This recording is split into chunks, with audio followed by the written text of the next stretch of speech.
Hi, BSM parents. My name is Alex Wyss, and I'm the chemical health counselor this year at BSM. And today I'm going to talk to you about the dangers of vaping.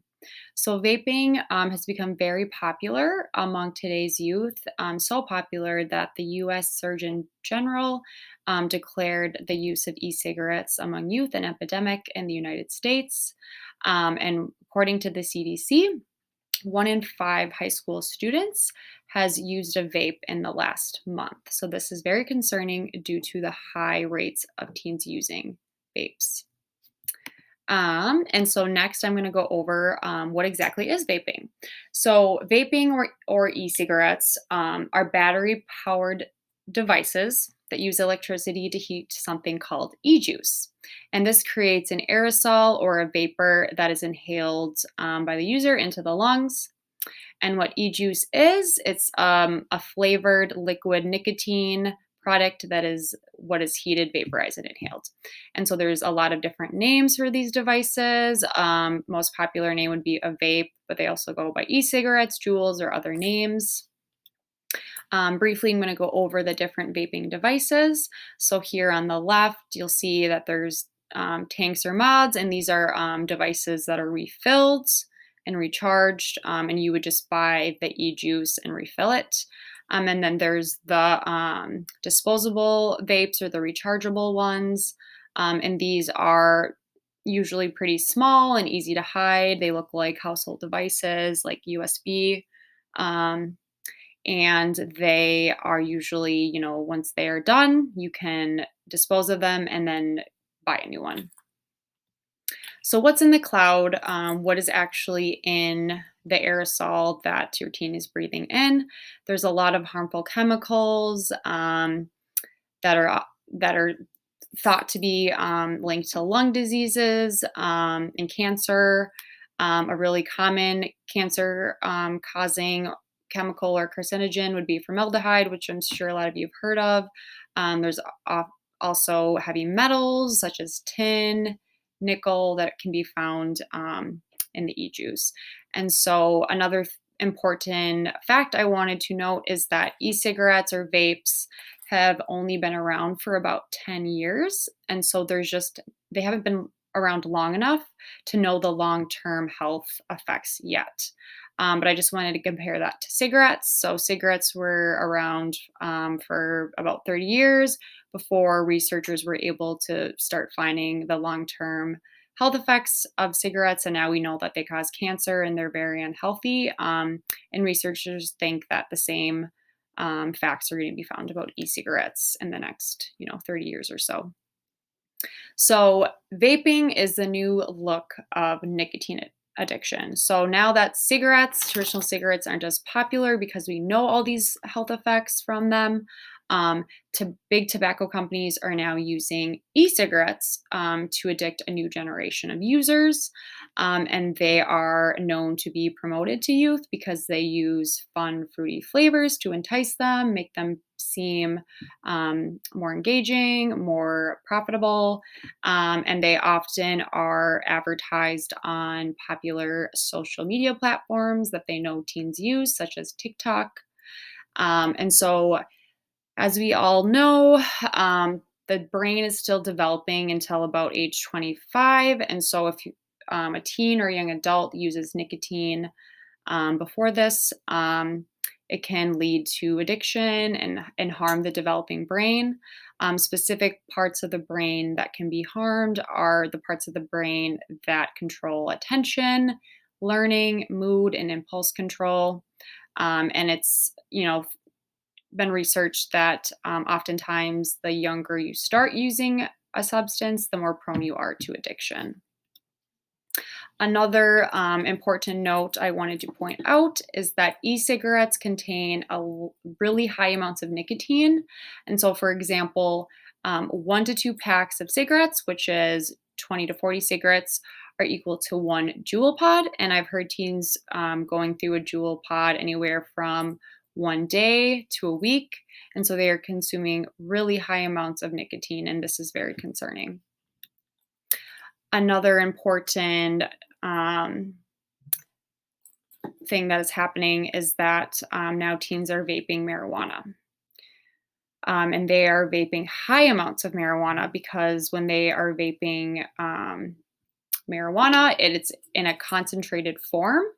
And so it's way higher than if you were just using regular marijuana. Another concerning fact is that there was an outbreak of a serious lung illness that they're calling Valley last summer.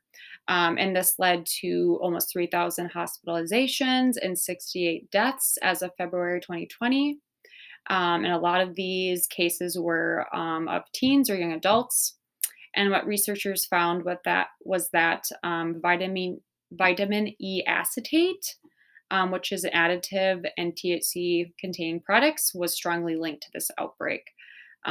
So it's very important that teens are not vaping marijuana. Another myth is that marijuana is not addictive. That is false. Marijuana is addictive, and studies show again that the younger you start using marijuana, the more prone you are to developing an addiction.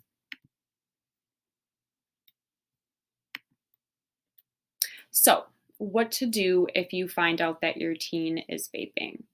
So, I really want to make it known that just because your teen is caught vaping doesn't mean they are just going to be able to stop. They might already be addicted, and if you're addicted, it's really hard to stop on your own.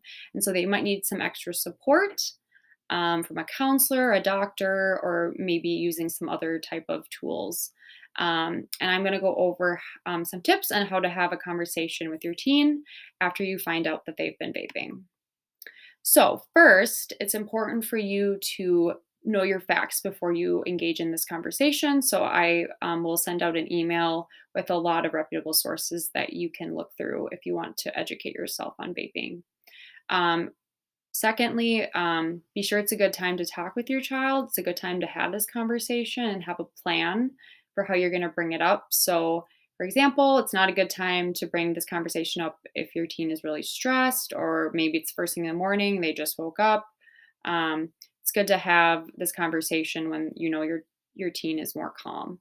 Um, and so, also yourself, it's important to be calm. I know that you might be really angry with your teen, you might be really anxious, but try to be calm so that you can have this conversation go as smoothly as possible. Encourage a two-way dialogue, so ask open-ended questions. Try to avoid lecturing or accusations or shaming.